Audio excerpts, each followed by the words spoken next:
came that early April morning at an air base in Colorado. 40 flying fortresses line the apron. 4,000 men march out for a final inspection. They've trained long and hard for these ships, the 400 men who fly them, and the 3,600 who work to keep them flying. Now the 351st Bombardment Group is ready. By the dawn's early light, it assembles for overseas combat. You're on your way, Joe. This is it. With his staff, Colonel William A. Hatcher, Jr. looks over his 4 squadrons. You feel the old man is proud of you. He finds no fault with you today, nor you with him. You'd fly his wing to hell and gone. Sergeant Philip J. Halls, top turret gunner from Springfield, Missouri. He feels that way. So does his pal Kenny, Sergeant Kenneth L. Halls, ball turret gunner from Perkins, Oklahoma. Related? No. They think they might have been several generations ago back in Germany, but now, just 2 guys with the same uncle, Sam. Meet their pilot, Lieutenant Theodore Argyropoulos of Redding, California. Argy's brother is in the Air Corps, too. Their dad was born in Greece. Yes, the Greeks have a word for it. Fight. Their bombardier, Lieutenant Daniel F. Stevens of Chicago. He can bat 1,000 with a Norton bomb sight. Sergeant Paul J. Posty, ball turret gunner. His dad came from Italy. Paul was formerly a pastry cook. He's got 1 brother in the Navy. Another, a Marine, missing in action. Here's Sergeant Tim Tutchin, tail gunner from Mariana Lake, New Mexico. On the reservation, they named him Aki. That means boy in Navajo. Uncle Sam's boy, too. A few last-minute instructions, and we're off. The compass points northeast. Take another look down there. That's your part of the earth. Out of that desert, those mountains, those fields has grown the American way of life. What you're fighting for. You remember the Colonel's quiet words? Men, the enemy has asked for it. Let him have it. Seek no quarter, nor give any beyond reason. Be firm, be just, and Godspeed you all. 8.5 hours out of Newfoundland, another sunrise. It's rising out of the red of battle, this sun. But 40 more B-17s, 3 minutes apart, have roared across the Atlantic night. The Irish coast looks up to say, top of the morning. And a lake in the Ulster Highlands gives the navigator a checkpoint. Off the Scottish coast, Dernya Craig is a signal for right rudder south, across the English Midlands. Pilots are impatient with the lack of sleep. Head up, boy. Pour on the coal. Let's get there.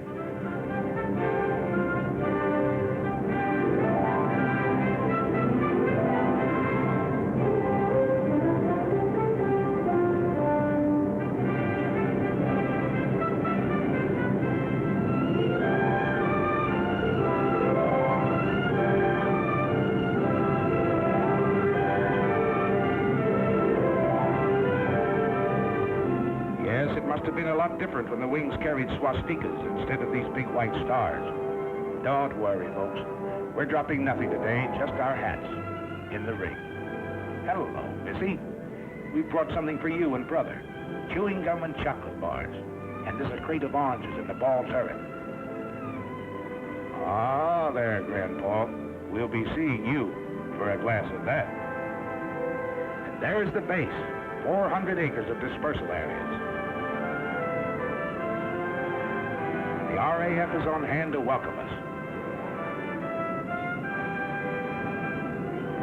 Set her down, Colonel. Set her down.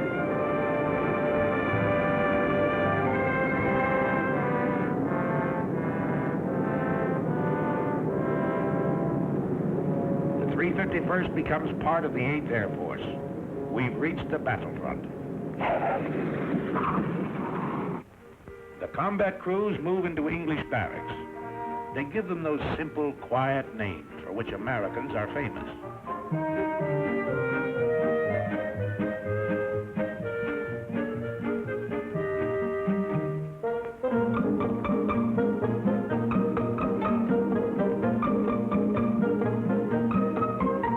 2 weeks later, the ground crews arrive. Hiya, Gus. Great boat trip, huh? Only 7 days and without any escort, too, See any submarines? Oh, 100 of them, huh? Well, I guess you ought to know, Gus. They tell me you was hanging over the rail all the way. Next day, big doings. Class A uniform.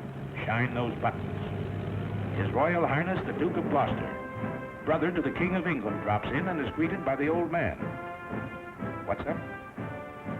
Sergeant Major says the RAF is handing over the field to us.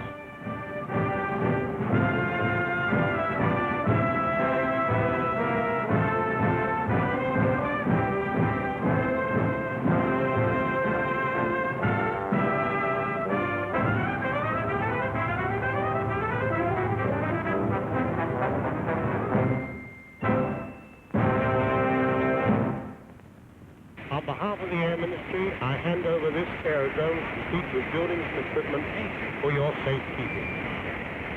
It gives me great pleasure to accept this station on behalf of the United States Army Air Force.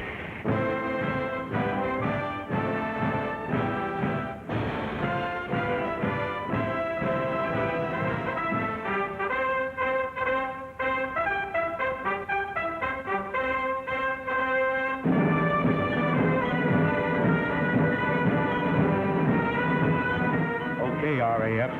If we can fit your boots, we'll walk it straight, brother.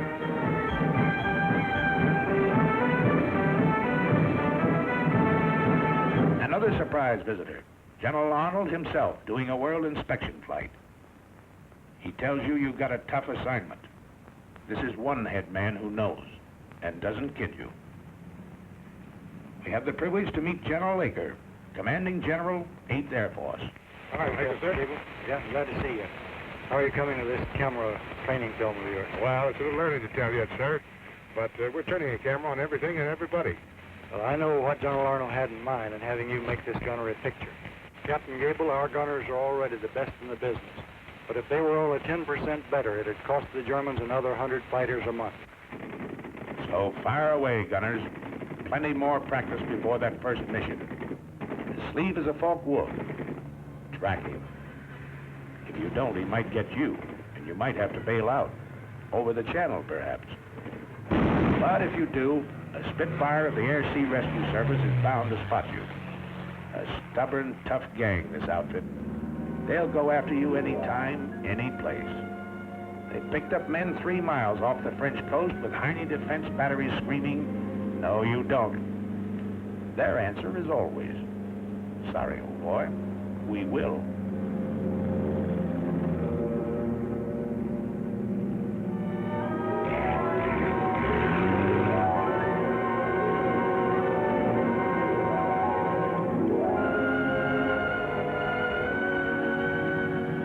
You work on your identification of aircraft. Over here, it's with a real McCoy, such as this captured Ju-88.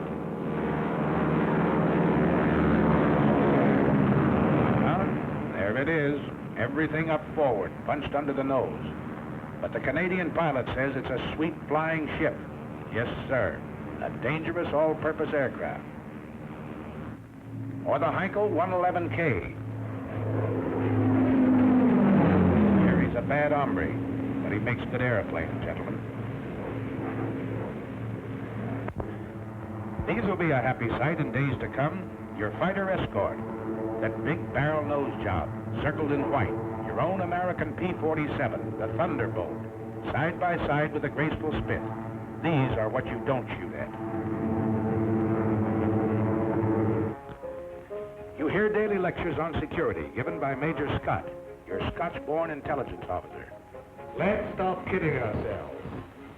This flying field is only 20 minutes from the battlefront. The dumb spies have all been shot. The smart ones are still living. And you may run into one of them tonight at the Red Lion pub. And if you go to the pub, remember, 1 pound is not $1, but $4. And that equals 20 shillings. 1 shilling equals 12 pennies, which equals 20 cents. 1 English penny equals 2 American pennies. And don't throw your pennies around. Major, seems to me the paper in this town is not very durable. What do you mean durable? Laugh at this one for 20 years.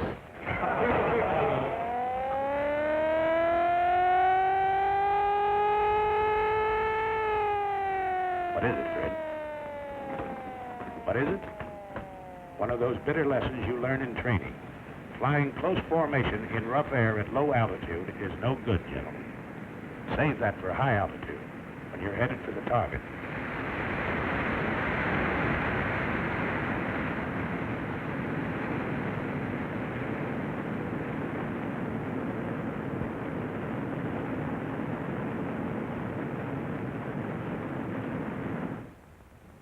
Next morning, we crawl out of the sack to find Britishers on the field again. Big Halifax bombers that had blasted Berlin during the night. Their own field was closed in by weather, so they dropped in on us for breakfast. Say, Percy, how's the yak-yak over there? Rough? Oh, not half bad, Yank. Well, cheerio, lads. Thanks for the ham and eggs. So long, Percy, old boy. We'll be finding out for ourselves one of these days.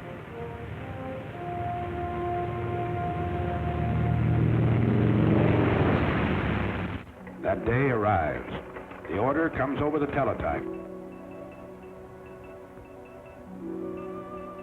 The communications clerk carries it to Colonel Milton, operations officer. To Colonel Burns, deputy commander. The old man is on the phone. Then in the briefing room. And summarizing, remember your route in to this DR point where you go northeast to avoid this black area. T-47s will escort you to about this point on the way in, and Spit 9 will meet you about here on the way out and escort you all the way home. And now the weather officer. Weather's plenty important. You'll probably have to go over and above the altitude that you're scheduled to fly, 23,000 feet. From the IP to the target, the winds will be very strong tailwinds, and your ground speed should be, well, about 260 miles an hour. The visibility is good everywhere east of that cold front, and the temperature at the target should be comparatively warm, minus 25 degrees centigrade.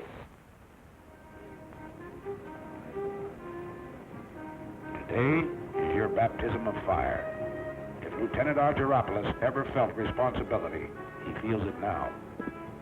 In the armament shop, his crew is picking up their guns. Now remember, fellas, don't let them get too close trying for a sure kill. Your main job is to bring these airplanes back. You got plenty of ammunition. Keep them out there at long range. Oh, we know. They've given you an easy hop. Only 3.5 hours in and out. What they call a milk run. But you'll remember this first mission. You don't admit it now. You wouldn't show it for the world. But later you find out everybody else felt the same way you did. Flash order from Wing headquarters. Wing wants 3 more ships added to the high group. 3 more bomb bays have to be loaded. Got to step on it. Positions in the formation change.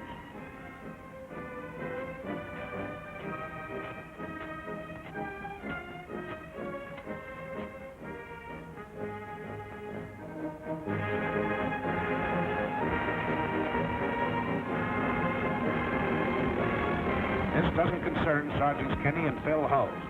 Gunners think only of smooth-working guns and plenty of ammunition. Ammunition's cheap. 6 cents worth of .50 caliber wanged into the cockpit of a Messerschmitt. That's what will bring you home. What did that weatherman say? 30 below over the target? Electrically heated suits. The Air Corps dresses for every occasion. Yes, everything has to be right, brother. Check everything. Every strap tight. Every buckle set. Everything understood. You get into your flak suit. Mighty heavy material, but it wears well, the man says. A thermos of hot coffee. The joker who brings it says it'll help keep you awake. Art straps on his throat mic. Over this intercom system, he'll be able to talk to every man in the ship. And they can talk to him. They'll be talking for keeps today.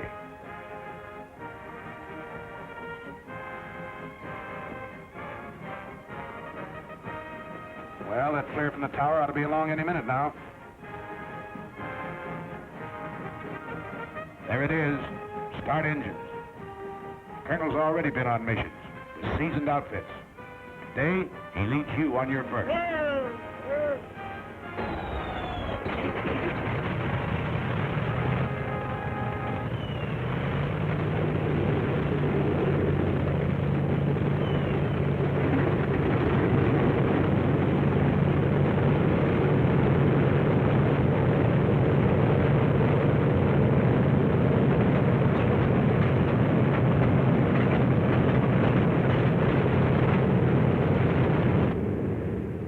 Second flare. Start taxi.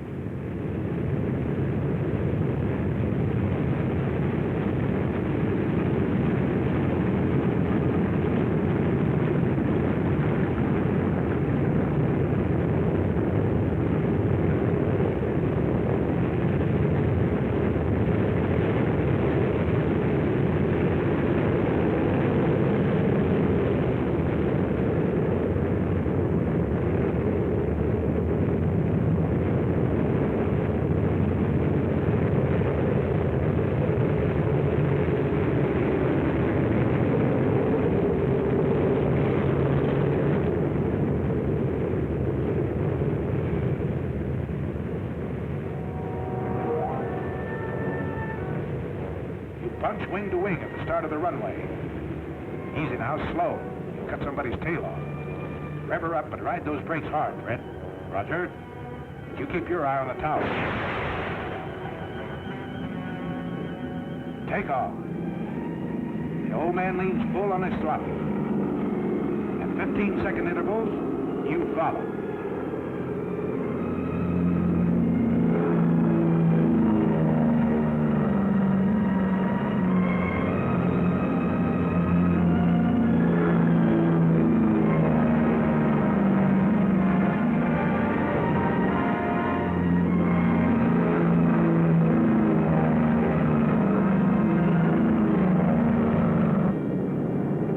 Over the field. You're on your way.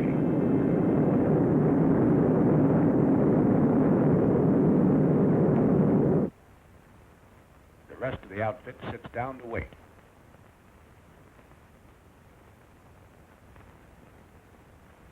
Go ahead, Mike. Your deal. Come on, I cut. Oh, okay. What time are they due back, do you know? Scotty said around 5:20. Gosh, I sure hope they all... Hey, how many are you dealing? I'm in. Oh, sorry. We know, Mike. Everybody's sweating them out. You mean what's coming over those trees, Major? No, that's not them. Just a flock of crows. I was a truck driver on Canal Street, but I never felt like this before. I ride the ambulances. I gotta be casual. You know, carefree and easy, like the doc. Listen, wise guys, talk to us. The ground crew for each ship. We'll tell you how to feel. Okay, here they are. 1, 2, 3, 4, 5, 6, 7, 8, 9, 10, 13, 14. That's the stuff. 17, 18, 19, 20. Here's the old man and Jenny.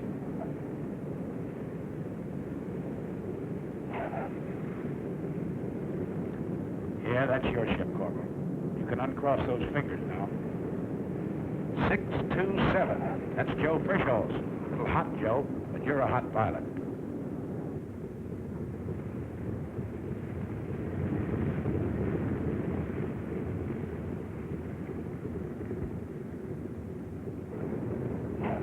Here's Cagle in 742. Chalk him up. Here's old Zip in 879. He's got number 4 prop feather, too. Here's 953 with number 2 out. And look, Jim couldn't get his bomb bay doors closed either.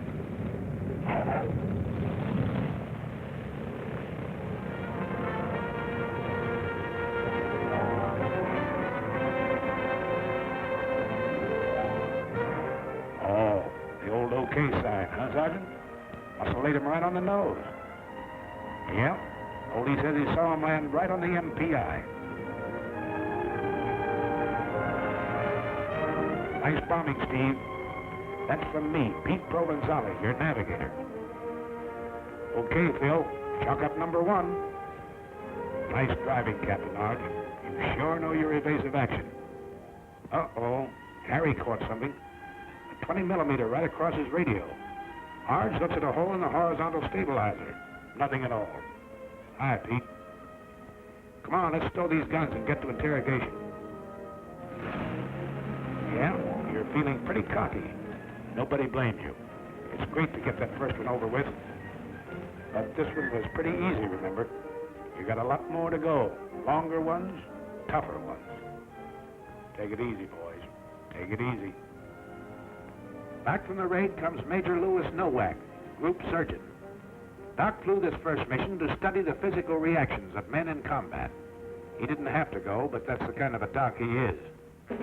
And today, on the walls of the officers' mess, begins the chronological record of the group's success. Courtrai, a German fighter base in Belgium. Annie doesn't live there anymore. In the meantime, we find Kenny and Phil cleaning their guns in front of the armament shop. Hello, Captain. Hello, fellas. Well, how was it? You know, Captain, I don't think those Germans like us. Are you ready to go again? Sure. Got to get this thing over. Did you learn anything you didn't know before? Plenty. At home, they told us the Jerry's made most of their attacks on the tail. Today, most of them are on the nose. Yeah. Most of the time I had my turret pointed at 12 o'clock. I must have fired 1,000 rounds. Let's go all these guns, Ken. All set? Yes, check those guns. You had plenty more use for them the next 2 weeks. Emden, Kiel, Wilhelmshaven, St. Nazaire, Bremen. And every swastika stands for a Hun pilot that asked for it and got it.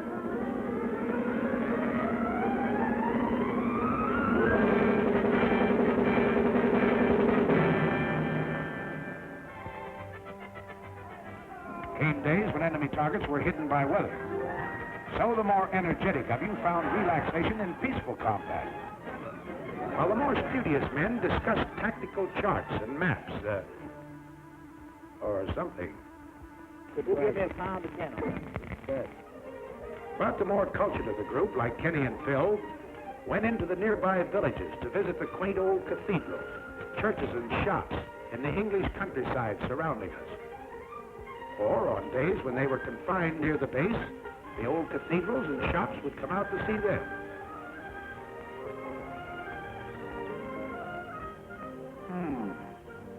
This little shop wants to go home. Meanwhile, back at the kitchen, we find a very unhappy and angry man. Hello, Sergeant Posty.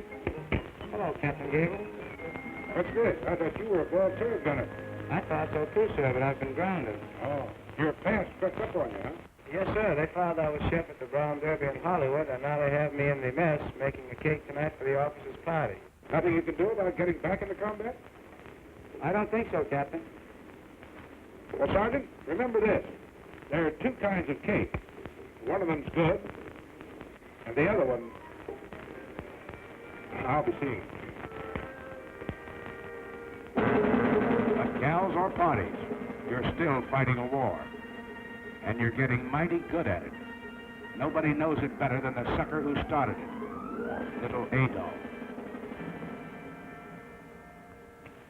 Well, Sergeant Posty, back into combat, huh? Yes, sir.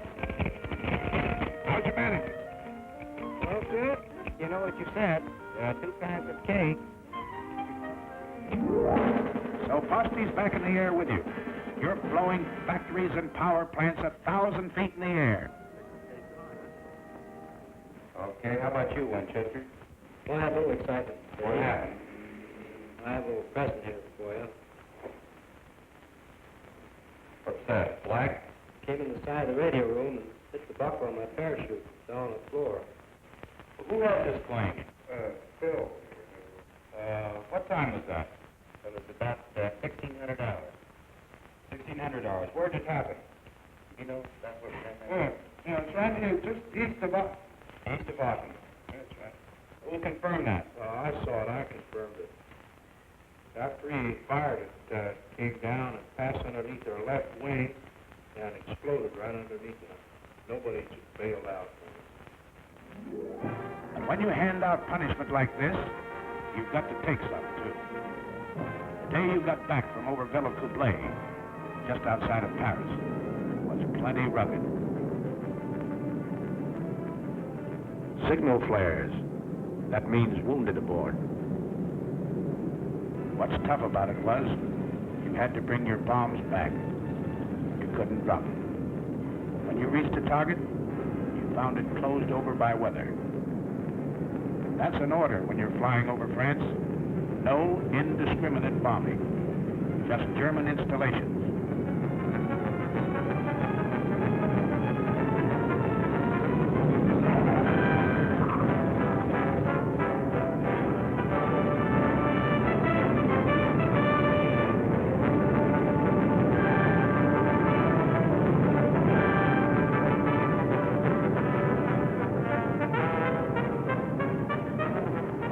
Colonel Milton, who led the raid, is a tired, sick guy this day, and nobody blames him.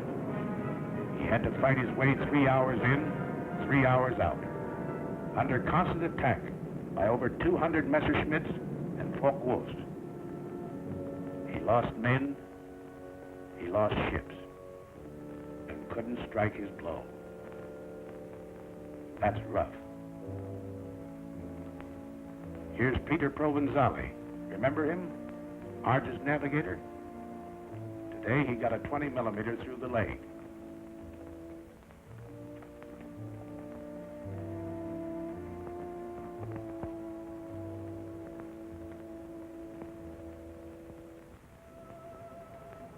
Control cable shot in two, but some wounded gunner wouldn't quit.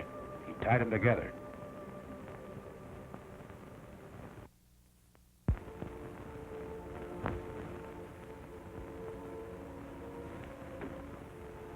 There. Both waist gunners, huh? The docs are working on them now. One's pretty bad.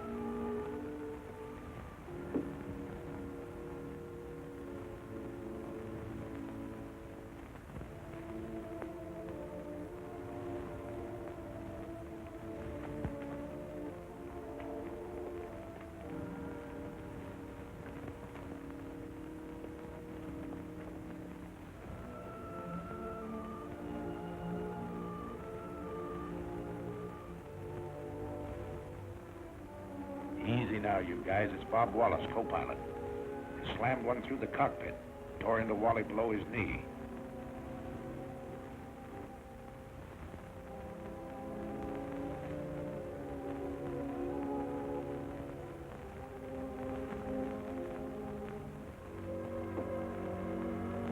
Bulletproof glass. Well, Sergeant, guess you live right. Yes, the bombardiers with their first aid kits had plenty of work today, crawling back through the bomb bays, trying to keep a steady hand in the rough going.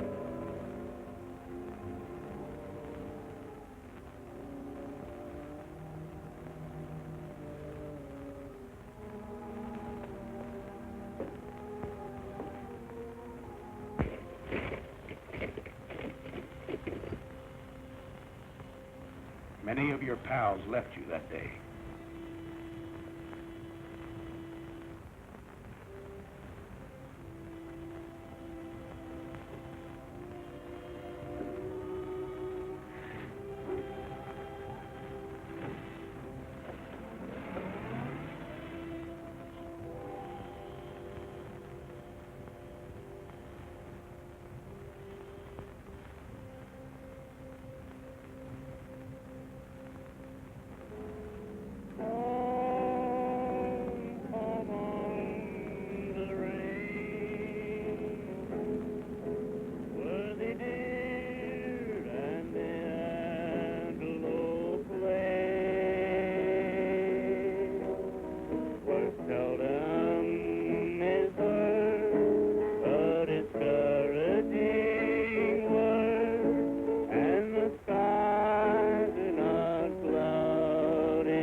Another loading.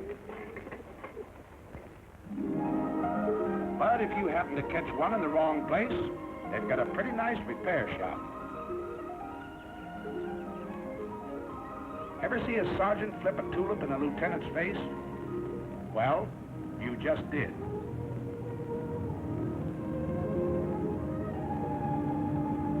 Yeah, while the gang at the base carries on, you can take it easy for a while.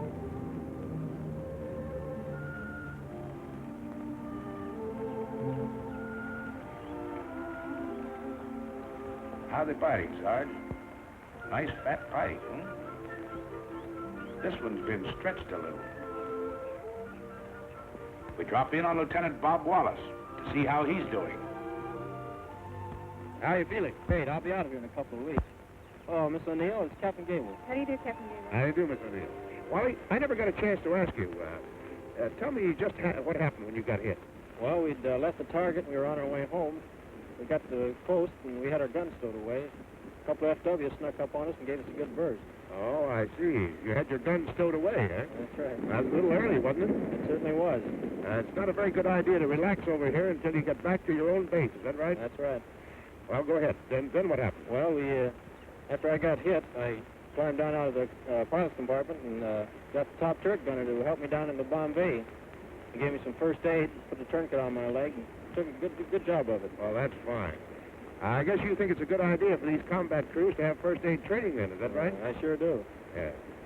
So, Wally, what do you think of the B-17s? Your instruments, your guns, and all the rest of the equipment they're giving you to fight this war with? It's the best equipment in the world. That's good.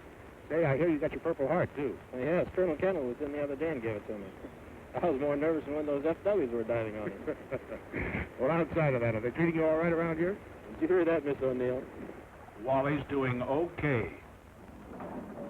Back at the base, they repair your ships, too. The busiest legs in the outfit belong to Major Ace Aiken, the S-4. This airplane's got to fly in the morning. It's going to be ready? Well, Major, I don't know, sir. Well, let's have no ceremony. Let's get the fans turning. Keep the fans turning. The slogan of the ground crews. They work hard, these boys. They work 90 hours straight without sleep. But your ship is their baby, and she's got to fly. And if you need to repair a few thoughts, Sunday's always a nice day for it, if there's no raid scheduled.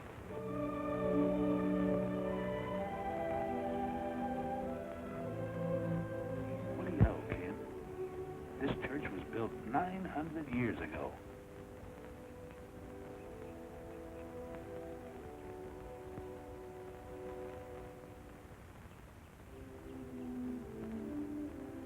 Over at the hospital, Father O'Connor celebrates the Mass.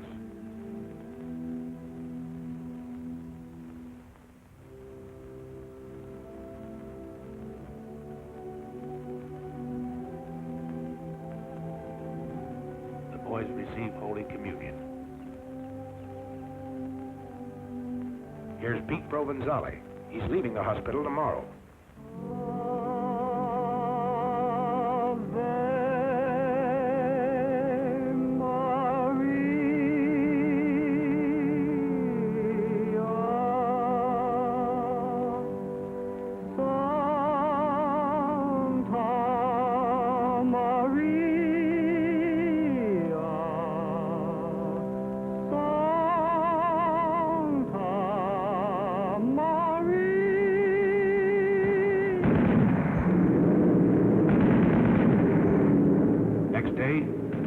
Back to work. The outfit's back to work. The 351st is still flying, Adolf.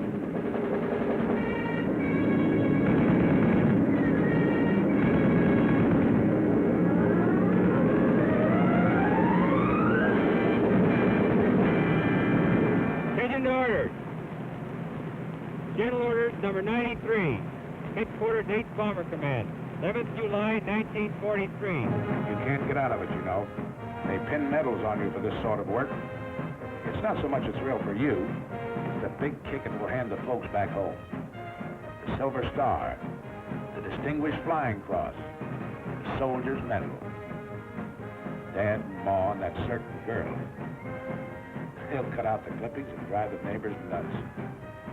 Bombardier Stevens, the DFC, because he's been batting 1,000 over Germany. And one to Pilot Peters. He had to ditch in the channel, but his coolness and courage saved his crew. Bill Hulls gets 2 clusters on his Air Medal for straight shooting. The DFC to Tim Tutchin. A Focke-Wulf and a mountain lion? No difference, he says. The control wires were shot in 2, so the DFC to Sergeant Del Conte, who tied them together, his hands punctured with flak. A Silver Star finds itself next to Provenzali's Purple Heart. He refused first aid till the Jerry fighters quit and stuck to his gun. The day the group led the wing over Schweinfurt, Colonel Hatcher was air commander. To him, the Silver Star. And the DFC to Kenny Hulls. Colonel Gross is smiling because Kenneth was having a Coke in the PX when his name was called.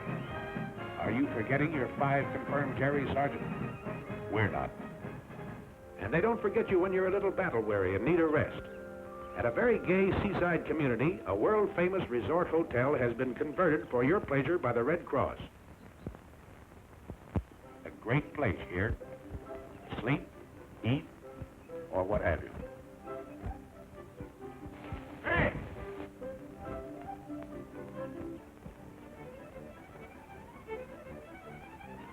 Not on your life, Clark. None of that here. Oh, but look, Arch, just a few shots. Oh, we're here for a rest. Right, you guys? Right. Well, all right, then, how's this? I'll follow them around with a silent camera for 1 day. They won't have to say a word. Good deal? Good deal. English Surrey with a fringe on top. Nice fringe. Carry you to the old swimming hole.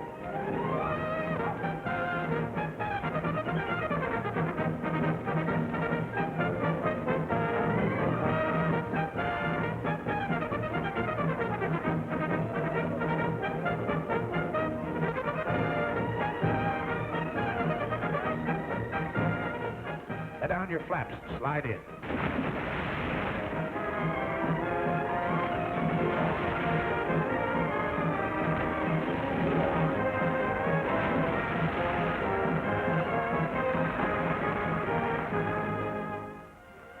Now let's see what the boys back at the base are doing.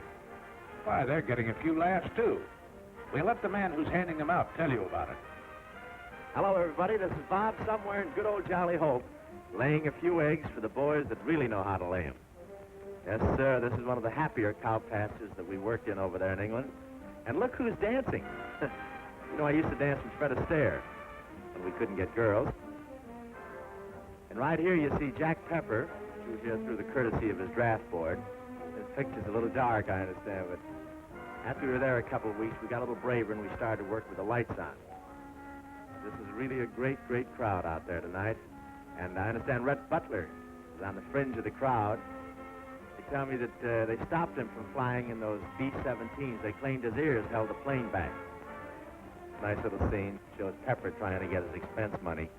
Look at that mob. You should have heard him cheer when Francis Langford walked out and when Tony Romano played the guitar. Yes, sir, you'll never know how this bunch of boys picked up our morale. And again, the weather breaks over the continent, and the handwriting on the wall spreads your story. You're into the 3rd panel now. You've been out 8 days in a row and done a doubleheader over France on the 9th. This man's Air Force is piling it on. 2 combat wings have been added. 2 air divisions formed. So you're not very surprised when General Aker comes that day. Something big is up. He goes into the briefing room to confer with the old man and his staff. They call in the squadron commanders, even the flight commanders. What did he tell them? Your 4 squadron COs, they know, but don't talk. Just grin a little with excitement. It's something big, all right, because the bomb dumps have been getting plenty of heavy stuff lately. And a loading order came through this afternoon. Stand by. More than that, wing racks. We're really going to pile it on.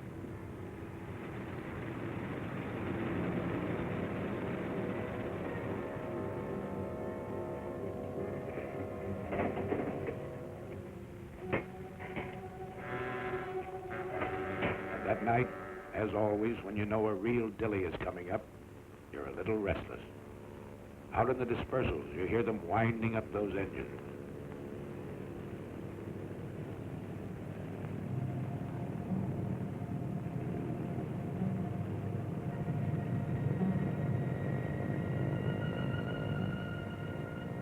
That's all right, ground crew. Make 'em sing. Make 'em sing good.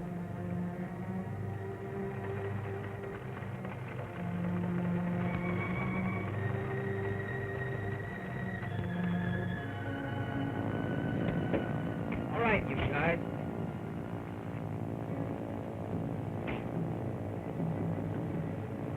Breakfast at 3, briefing at 4.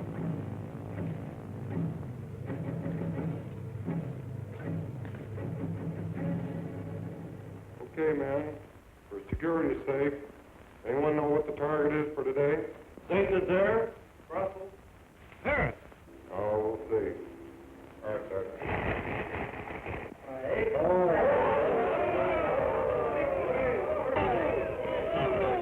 Sprechen Sie Deutsch? This is the longest penetration for this group. We've got an A-plus target over here. We've got to get it today. Okay, gentlemen. Stations are at 5:05. Start engines 6:05. Taxi at 6:15. Takeoff 6:30. Got it? That's all. Okay, man. Let's go get this target, and then we'll take the jet.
Feet.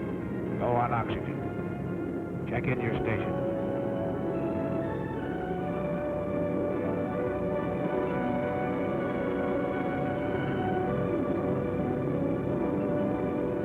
At the designated splicer point, still over friendly territory, you rendezvous with other groups.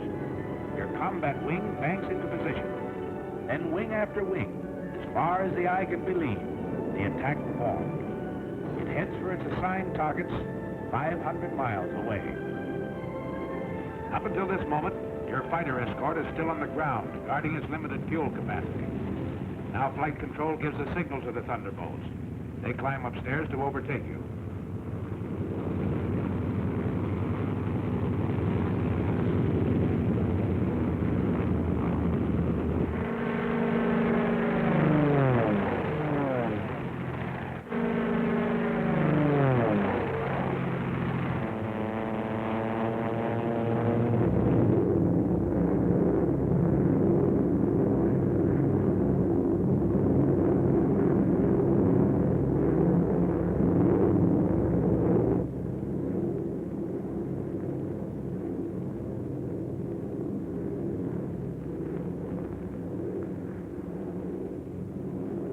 Fighters, 3 o'clock low. Watch it. That should be our escort. You're right, sir. 47s.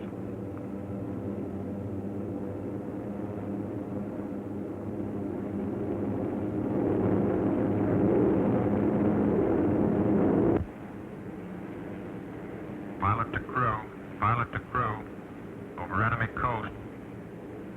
On the ball, you guys.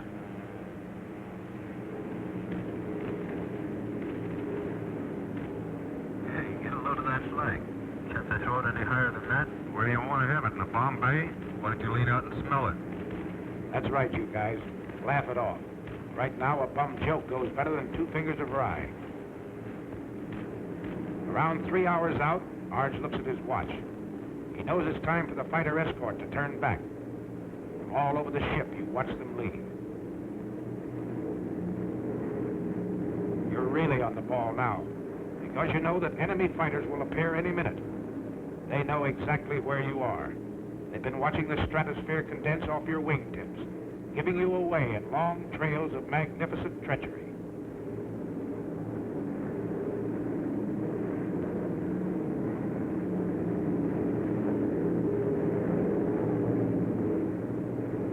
Okay, here they are. 9 o'clock high, enemy fighters. Same thing at 3 o'clock. Yes, at least those vapor trails work both ways. Arch watches the enemy formations as they parallel your course. Seems obvious.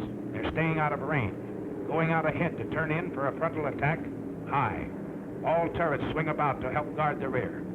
Top turrets hunt the sky above in all directions. There's some more out there. Keep your eyes peeled. Now it comes. The enemy pours in at you from every point on the dial.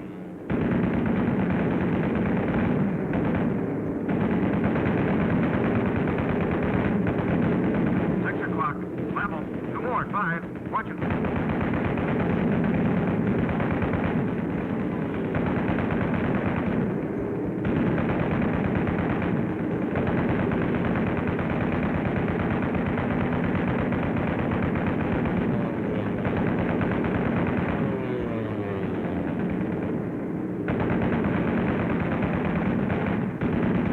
Get that one at 3.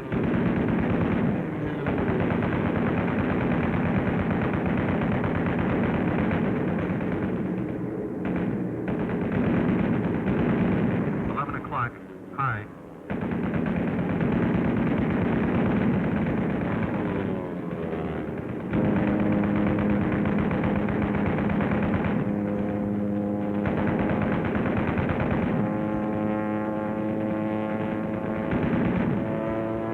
Level. No, he's going low. Here he comes up.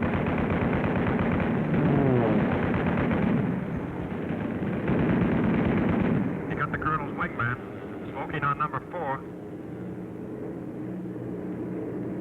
He's going out and down. Check the chute, you guys.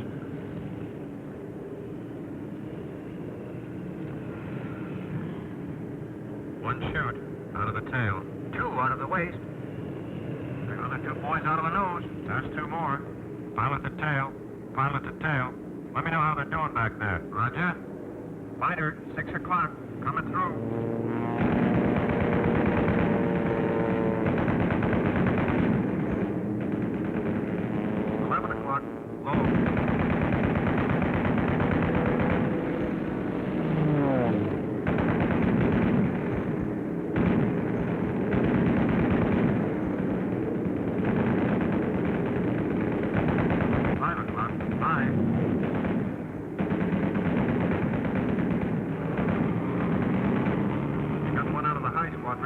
Yep, no chance there.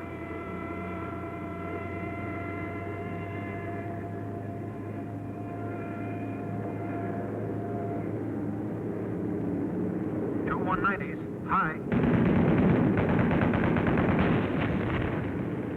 Somebody got one of them on the button. That jury pilot bailed out.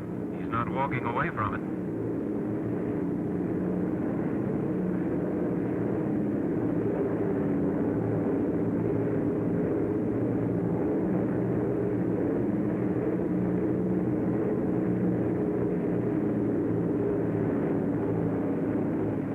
Still they barrel in at you. A little short on heart, plenty long on guts, this enemy.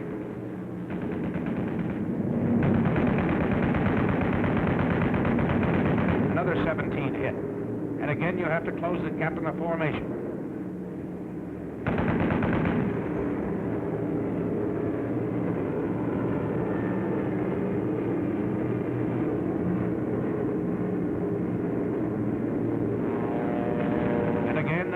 they come. 12 o'clock high, 4 o'clock level, out of the sun, and up from the ground.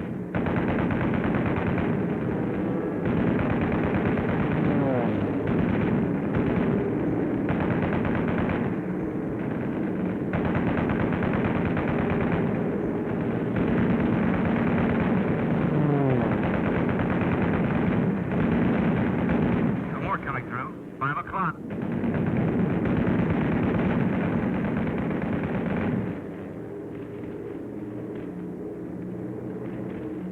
You're crossing another flak area. It's heavier this time, so black and thick you can almost hear it, and it's more effective.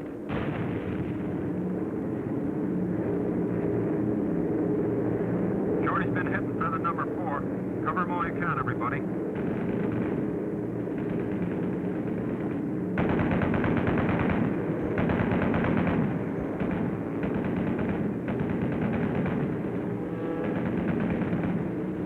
Pilot to left waist. Pilot to left waist.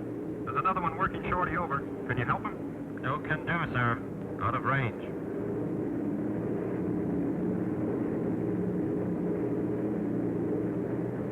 Beginning of smoke screens announces the approach to the target area. The enemy's been caught off guard. He's trying to cover up. Too late. In desperation, through his own flak, the final Hun fighter makes a pass at the low squadron. He's driven off, but still...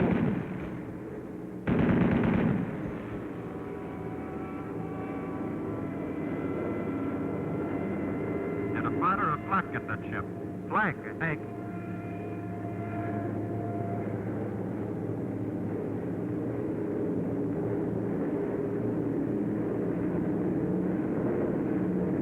There it is, the flare out of the lead ship. The signal for the bomb run. This is your attack. All right, Steve. We're on the IP. She's yours. I got her.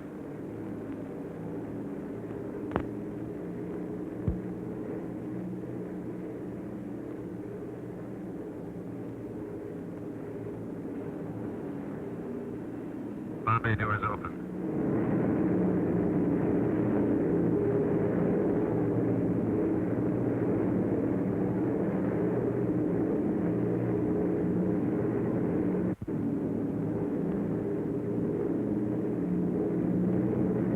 Make a good run now, Steve. I'm on it. Yes, make it count, bombardiers. They build these ships around you. Bombs away.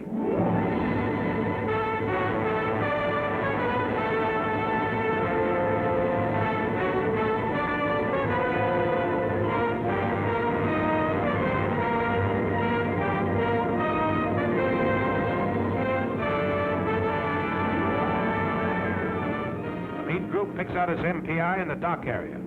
Let's go with the heavy stuff and the big incendiaries. The high group heads for the industrial section and hands out the same medicine.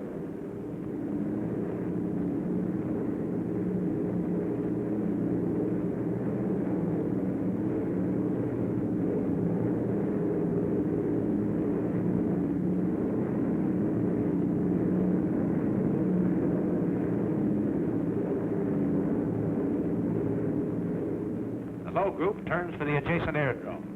It blasts the field, the hangars, and repair shops with hundreds of deadly anti-personnel bombs.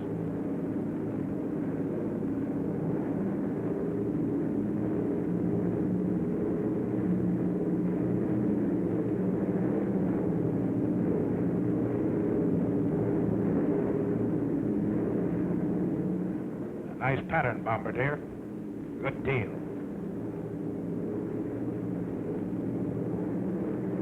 You can't hear what's going on down there, 5 miles below you. But marshalling yards and chemical tanks, ships and warehouses, spare engines and ball bearing factories are disintegrating in molten chaos.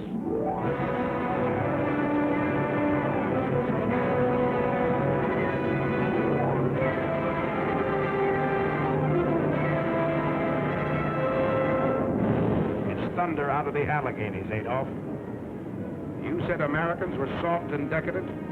Well, here's a red, white, and blue headache that'll help you change your mind.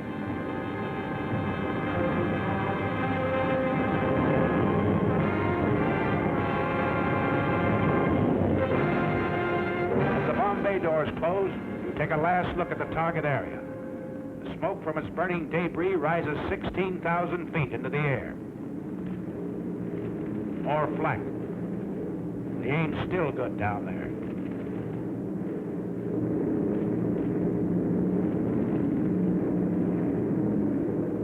How about this trip home? Is it going to be rough? Pilot to crew. Pilot to crew. Well, you guys, we're over an hour out. They haven't come back at us yet. Looks like we're lucky this trip. Enemy fighters, 11 o'clock high.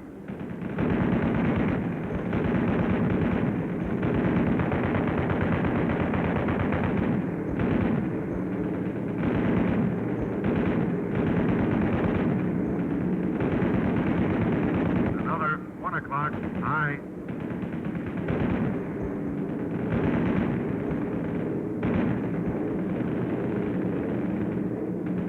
Coming level to 3.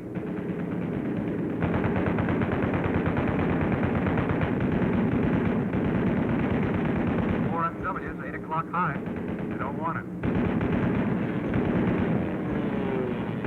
ME 110, 1 o'clock high.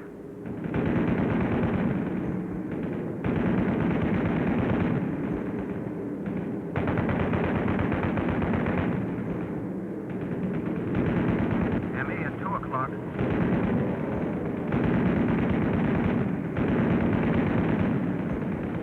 I got him. I'll say you did. He isn't bailing out either. Another 110 at 10 o'clock. He's yours, kid.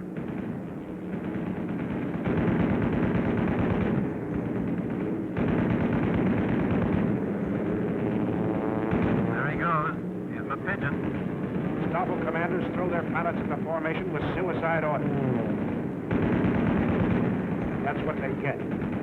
Formation is tighter than ever. You're not sparing ammunition. You're knocking them down like mallets. One more.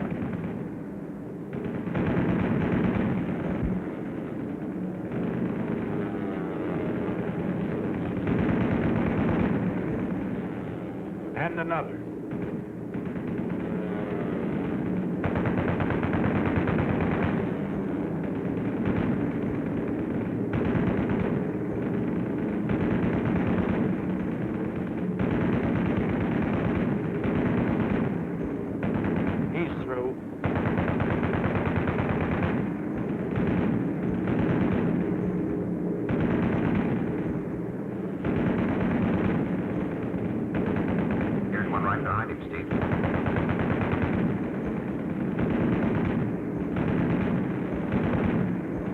Another. 2 in a row for the boys up forward.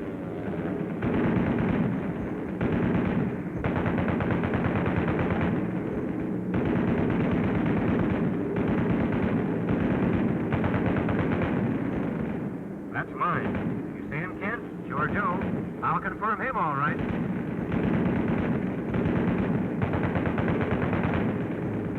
Get this 110. Pull her up, Bart. Pull her up.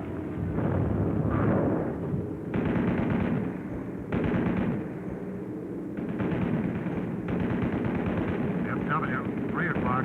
Hey, kill him, Joe. Hold your fire on that 1-9. That's a spin on its tail. Yeah, our fighter cover's got here. Out of Fort Spit. Gee! I tail it, Derry. It's over the dig, pal. Look at that spit. Write him down. Oh, you sweetheart. Good night, sweetheart. Till we meet tomorrow. Good night, sweetheart.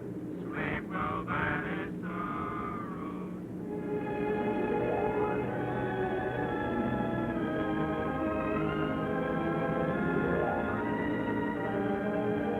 Your shadow on the undercast. The pilot's rainbow. Mission's end, but not the end of the battle.